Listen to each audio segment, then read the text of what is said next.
Golden D YouTube চ্যানেলে তোমাদের আরও একবার স্বাগত। আজকে সপ্তম শ্রেণীর গণিতের নতুন ক্লাস, আর নতুন ক্লাসে আমরা শিখে নেব পেজ নাম্বার 30-এর 6 দাগের অঙ্ক। তো 6 দাগের অঙ্ক কি রয়েছে?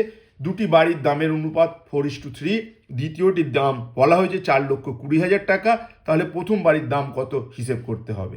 আরও বলা হয়েছে প্রথম বাড়ির দাম যদি 70,000 টাকা বেশি হতো তবে তাদের দামের অনুপাত কত হতো সেটা দেখতে হবে। তো আমরা এই অঙ্কটা করব। এই অঙ্কটা করার আগে ছোট্ট করে একটা ইনফরমেশন বলে দেবো। তোমরা যারা চাইছো এই অধ্যায়ের আগের অঙ্কগুলো দেখতে তাদের বলবো এই ভিডিও ডেসক্রিপশনে চলে যাও, প্লেলিস্টের লিঙ্ক পাবে, সেখান থেকে কিন্তু তোমাদের ক্লাসের সমস্ত অঙ্ক কিন্তু তোমরা দেখে নিতে পারো। তো চলো আমরা শুরু করি আমাদের 6 দাগের অঙ্ক। দুটি বাড়ির দামের অনুপাত যেখানে বলা হয়েছে 4:3 এবং দ্বিতীয়র দাম 4,20,000 টাকা। তাহলে দেখো আমাদের কি বলা হয়েছে, আমাদের বলা হয়েছে প্রথম বাড়ির দাম আর দ্বিতীয় বাড়ির দাম তাদের অনুপাত কত? 4:3। তাহলে আমরা এখন প্রথম বাড়ির দাম আমাদের নির্ণয় করতে হবে। তাই জন্য এখানে আমরা প্রথম বাড়ির দাম লিখে রাখবো, প্রথম বাড়ির দাম। কিন্তু দ্বিতীয় বাড়ির দাম দেয়া আছে। দ্বিতীয় বাড়ির দাম কত দেয়া আছে? না, দেয়া আছে 4,20,000 টাকা। এই দামটা কিন্তু দেয়া আছে, যেটা হচ্ছে তোমার দ্বিতীয় বাড়ির দাম। এবং এই অনুপাতটা কত বলা হয়েছে? অনুপাতটা বলা হয়েছে 4:3। তো এইখান থেকে আমাকে প্রথম বাড়ির দাম নির্ণয় করতে হবে। তো তোমাদের অনুপাতের অঙ্ক করার সময় আগেও আমরা কিছু বিষয় তোমাদের শিখিয়েছি, নিশ্চয়ই সেগুলো তোমাদের মনে আছে প্রত্যেকের। কি শিখিয়েছি? দেখো, ঠিক এইটা শিখিয়েছি, চারটে সংখ্যা মিলে যদি এরকম সমানুপাত তৈরি করে, প্রথম ইস্টু দ্বিতীয় ইকুয়াল টু তৃতীয় ইস্টু চতুর্থ, তাহলে এখান থেকে যদি আমরা প্রথমটা জানতে চাই তাহলে প্রথমের সাথে কার রিলেশন? না, চতুর্থ রিলেশন। আগের ক্লাসেও আমরা আলোচনা করেছি।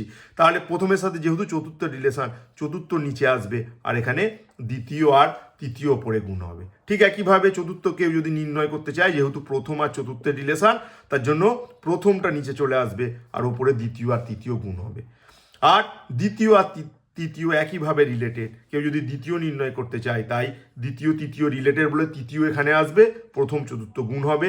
আর তৃতীয় নির্ণয় করতে চাইলে যেহেতু দ্বিতীয়র সাথে তৃতীয় রিলেটেড, দ্বিতীয় এখানে আসবে, প্রথম আর চতুর্থ এইভাবে গুণ করতে হবে।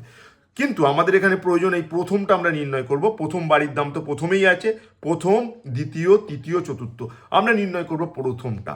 তাই প্রথমটা নির্ণয় করতে গেলে আমাকে কিন্তু এই ফর্মুলাটা ইউজ করতে হবে, প্রথম ইকুয়াল টু দ্বিতীয় ইন্টু তৃতীয় ডিভাইডেড বাই চতুর্থ। অতএব আমরা যদি এখন বাড়ির দাম জানতে চাই, অতএব প্রথম বাড়ির দাম যদি জানতে চাই, প্রথম বাড়ির দাম, প্রথম বাড়ির দাম যদি আমরা জানতে চাই, এই অনুপাতে এটা প্রথম, এটা দ্বিতীয়, এটা তৃতীয়, এটা চতুর্থ। অর্থাৎ প্রথম যদি আমরা নির্ণয় করতে চাই, আমাদের ফর্মুলা অনুসারে কে নিচে আসবে?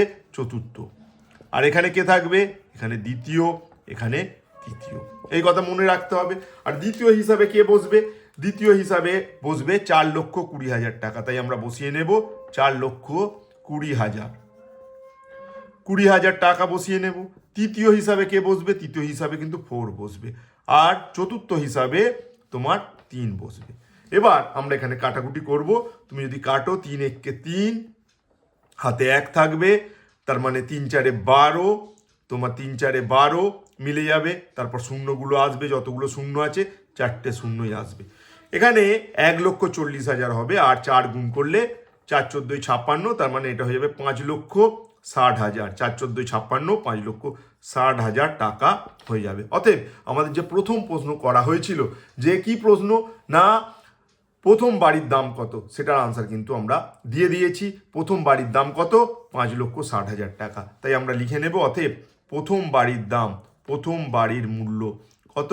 প্রথম বাড়ির মূল্য আমরা কিন্তু বলবো কত?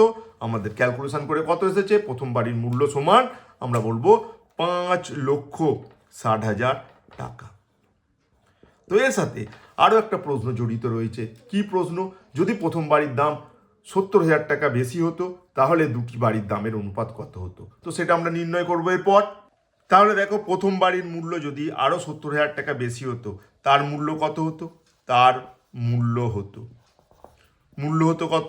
দেখো, আমরা এইসবে ক্যালকুলেশন করেছি। প্রথম বাড়ির মূল্য 5,60,000 টাকা, তার সাথে 70,000 টাকা আরও যোগ করে দাও। 5,60,000 প্লাস তার সাথে যোগ করো 70,000 টাকা। তো যোগ করলে কত পাচ্ছি? যোগ করলে কিন্তু পাচ্ছি কত? যোগ করলে পাচ্ছি, এটা যোগ করলে 6,30,000 টাকা।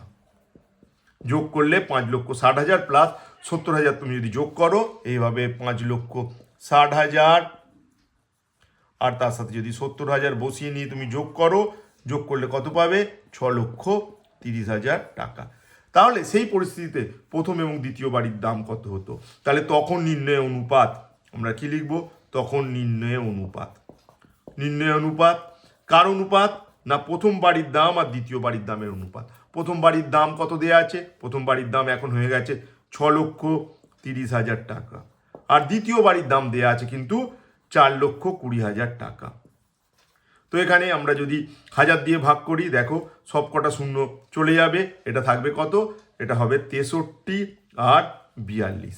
তারপর এই 63 আর 42কে তুমি যদি 7 দিয়ে কাটো, তাহলে হবে 7 9 63, 6 7 42। তারপর একে যদি 3 দিয়ে কাটো, 3 3 9, 3 2 6। তাহলে প্রথম বাড়ির দাম যদি আরও 70,000 টাকা বেশি হতো, তাহলে নির্ণয় অনুপাত, নির্ণয় অনুপাত মানে প্রথম বাড়ির দাম আর দ্বিতীয় বাড়ির দামের অনুপাত কত হতো? না 3:2। তো এইভাবে আমরা 6 দাগের খুব ইম্পর্টেন্ট একটা অঙ্ক তোমাদের পরীক্ষার জন্য আমরা কিন্তু শিখলাম। আমরা এই পেজের শেষ অঙ্কটি দেখে নেব। তো শেষ অঙ্কটি কি রয়েছে চলো দেখে নেওয়া যাক। দেখো শেষ যে অঙ্ক, শূন্যস্থান পূরণ করতে বলা হয়েছে। একটি বাঁশ থেকে এক টুকরো বাঁশ কেটে নেওয়া হলো। দেখা গেল দুটি বাঁশের দৈর্ঘ্যের অনুপাত 3:1। দুটো বাঁশের দৈর্ঘ্যের অনুপাত কত বলা হয়েছে? 3:1। নিচে সারণী থেকে টুকরোটির দৈর্ঘ্য কী কী হতে পারে এবং বাঁশটির দৈর্ঘ্য কী হতে পারে লিখি। দেখো এটা হচ্ছে 3:1। প্রথম টুকরোর দৈর্ঘ্য বলে দেওয়া হয়েছে 30 ডেসিমিটার। তাহলে দ্বিতীয় টুকরোর দৈর্ঘ্য কত হবে? তো দ্বিতীয় টুকরোর দৈর্ঘ্য কত হবে আমরা কিভাবে নির্ণয় করতে পারবো? আমরা এখানে কিন্তু সহজেই দ্বিতীয় টুকরোর অনুপাত দৈর্ঘ্য কত নির্ণয় করতে পারবো। আর যখন দ্বিতীয় টুকরোর দৈর্ঘ্য আমরা জানতে পেরে যাব, তখন কিন্তু আমরা মোট বাঁশের দৈর্ঘ্য সহজে লিখতে পারবো। তো চলো কিভাবে করব দেখে নেওয়া যাক। দেখো আমাদের কি বলা হয়েছে? আমাদের বলা হয়েছে প্রথম টুকরো আর দ্বিতীয় টুকরোর অনুপাত কত দেয়া আছে? না 3:1। আরও কি দেয়া আছে? আরও দেয়া আছে প্রথম টুকরোটা বলে দেওয়া হয়েছে পরবর্তীতে। প্রথম টুকরোটা হলো 30 ডেসিমিটার। তাহলে এখানে আমি লিখে নেব 30 ডেসিমিটার। আর আমাকে দ্বিতীয় টুকরো দৈর্ঘ্য কত সেটা কিন্তু আমাকে নির্ণয় করতে হবে। দ্বিতীয় টুকরোর দৈর্ঘ্য, প্রথম টুকরো আর দ্বিতীয় টুকরোর দৈর্ঘ্যের অনুপাত 3:1। তাহলে প্রথম টুকরো দেয়া হয়েছে 30 ডেসিমিটার, দ্বিতীয় টুকরো কত জানি না, সেটা আমাকে নির্ণয় করতে হবে। তো এখানে দেখো সমানুপাত তৈরি হয়েছে, প্রথম দ্বিতীয় তৃতীয় চতুর্থ। তো তোমাদের যেমনটা বলেছি দ্বিতীয়র সাথে কে রিলেটেড? দ্বিতীয়র সাথে কিন্তু তৃতীয় রিলেটেড। তাই যদি আমি দ্বিতীয়টা নির্ণয় করতে চাই অনুপাতের, আমি যদি দ্বিতীয়টা নির্ণয় করতে চাই আমাকে কি করতে হবে? দ্বিতীয়র সাথে তৃতীয় রিলেটেড। তাই দ্বিতীয় যদি নির্ণয় করতে চাই, তৃতীয় নিচে চলে আসবে আর ওপরে কে থাকবে? প্রথম আর চতুর্থ। তাহলে এখানে অতএব দ্বিতীয় টুকরোর দৈর্ঘ্য, দ্বিতীয় টুকরো যদি আমরা নির্ণয় করতে চাই তার দৈর্ঘ্য কত, যেটা নিজে অনুপাতে দ্বিতীয়। আর দ্বিতীয় নির্ণয় করতে গেলে তোমাদের যেমনটা বলছি যে তৃতীয় নিচে চলে আসবে আর এখানে থাকবে প্রথম আর চতুর্থ। তাহলে দেখো প্রথম বলতে 30 ডেসিমিটার, এখানে 30 ডেসিমিটার বসবে। চতুর্থ বলতে 1, আর তৃতীয় বলতে কিন্তু 3। প্রথম দ্বিতীয় তৃতীয় চতুর্থ, তাহলে 3। এবার তুমি 3 দিয়ে যদি 30কে কেটে দাও কত পাবে? 10 ডেসিমিটার।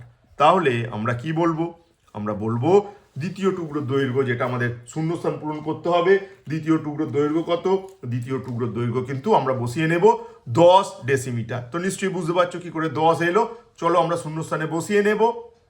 তাহলে আমরা কি করব? আমরা করে নেব দ্বিতীয় টুকরোর দৈর্ঘ্য আমি বসিয়ে নেব 10 ডেসিমিটার। আর মোট বাঁশের দৈর্ঘ্য কত হবে? 30 আর 10 যদি যোগ করো, 30 10 40, সহজেই বুঝতে পারছো 40। আর কি হবে? 40 ডেসিমিটার। দ্বিতীয় বাঁশের টুকরো দৈর্ঘ্য হবে 40 ডেসিমিটার। তো এইভাবে আমরা সহজেই এটা করতে পারি যে দৈর্ঘ্য হবে 40 ডেসিমিটার। আরও একটা অঙ্ক রয়েছে, যদি দ্বিতীয় টুকরো 15 ডেসিমিটার হতো তাহলে প্রথম টুকরোর দৈর্ঘ্য কত সেটা আমাদের কিন্তু এখন নির্ণয় করতে হবে। তো আমরা একইভাবে অঙ্কটা করব একই অনুপাতের আন্ডারে থেকে। তাহলে দেখো আমরা যেমনটা লিখে নিয়েছি, প্রথম টুকরো আর দ্বিতীয় টুকরোর অনুপাত আগের মতনই রয়েছে 3:1। কিন্তু এই ক্ষেত্রে দ্বিতীয় টুকরোর দৈর্ঘ্য কত বলে দেওয়া হয়েছে? বলে দেওয়া হয়েছে 15 ডেসিমিটার। এটা কিন্তু বলে দেওয়া হয়েছে। আর প্রথম টুকরোর দৈর্ঘ্য আমরা জানি না, যেটা আমরা নির্ণয় করব। প্রথম টুকরো তার দৈর্ঘ্য 15 ডেসিমিটার, অনুপাতটা আবার হতে হবে 3:1। এই মুহূর্তে আমরা প্রথম টুকরোর দৈর্ঘ্য বার করব। অর্থাৎ প্রথম টুকরো তার দৈর্ঘ্য আমরা বার করব। প্রথম টুকরো দেখো প্রথমেই আছে, আর প্রথমেই আছে। তো প্রথম বার করতে গেলে আমরা যেমনটি ফর্মুলা বলেছি, প্রথম বার করতে গেলে প্রথম আর চতুর্থ হচ্ছে তোমার রিলেটেড, তার জন্য চতুর্থ নিচে আসবে আর দ্বিতীয় তৃতীয় ওপরে যাবে। তাই প্রথম টুকরো দৈর্ঘ্য যদি বার করতে চাই, আমরা প্রথম যদি বার করতে চাই, এখানে প্রথম টুকরো প্রথমেই আছে, তাহলে এখানে চতুর্থকে আনতে হবে, এখানে দ্বিতীয় আর এখানে তৃতীয়। তো দ্বিতীয় বলতে কি? দ্বিতীয় বলতে এখানে কিন্তু দেখতেই পাচ্ছি 15 ডেসিমিটার, এটা হচ্ছে 15 ডেসিমিটার বসবে। আর তৃতীয় বলতে এখানে কি বসবে? তৃতীয় বলতে তোমার কিন্তু বসবে, তোমার তৃতীয় বসবে 3, আর চতুর্থ বলতে কি বসবে? চতুর্থ হচ্ছে 1। তো দেখো 1 দিয়ে তো আর কোনো কাটাকাটির বালাই নেই, তার মানে 15 আর 3 গুণ করে দিলে হলো 45 ডেসিমিটার।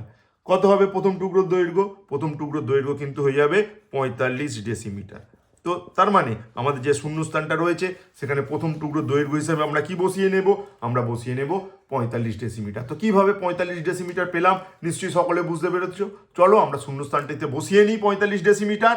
তাহলে দেখো আমাদের প্রথম টুকরোর দৈর্ঘ্য হয়ে গেল 45 ডেসিমিটার। 45 ডেসিমিটার হলো প্রথম টুকরোর দৈর্ঘ্য।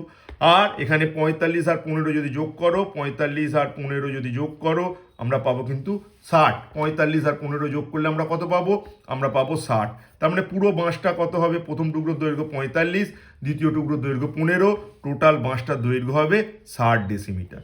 তো এইভাবে আমাদের যে কোষে দেখি 2.2 ছিল, পেজ নাম্বার 30, তোমাদের আমরা প্রত্যেকটা অঙ্ক কমপ্লিট করলাম। তোমরা মনোযোগ করে অঙ্কগুলো শিখে পরীক্ষা দাও, আশা করি পরীক্ষায় ভালো ফল করবে।